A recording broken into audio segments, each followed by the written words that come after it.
Video में आप जानेंगे अपने चेहरे को पुरकशिश, खूबसूरत और गोरा बनाने का कुरानी वजीफा। इंशाअल्लाह 7 ही रोज में आपका चेहरा परियों से नूरानी बन जाएगा।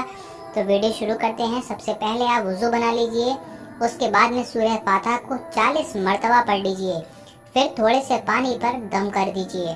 फिर इस पानी को अपने चेहरे पर छिड़क लीजिए और इसे अपने चेहरे पर मल लीजिए।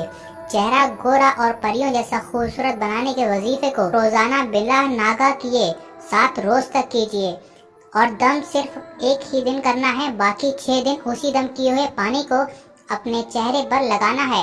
7 ही रोज में आपका चेहरा नूरानी, पुरकशिश, गोरा हो जाएगा। चेहरे पर हुस्न और जमाल की बारिश होने लग जाएगी। ध्यान दीजिए ख्वातीन, इस वजीफे को हैज महामारी अयाम में इस अमल को बिल्कुल भी ना करें।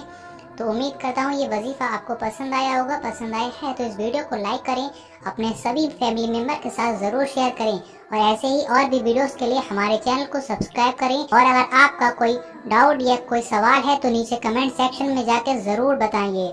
चलता हूँ, दुआओं में याद रखना। अल्लाह हाफ़िज़।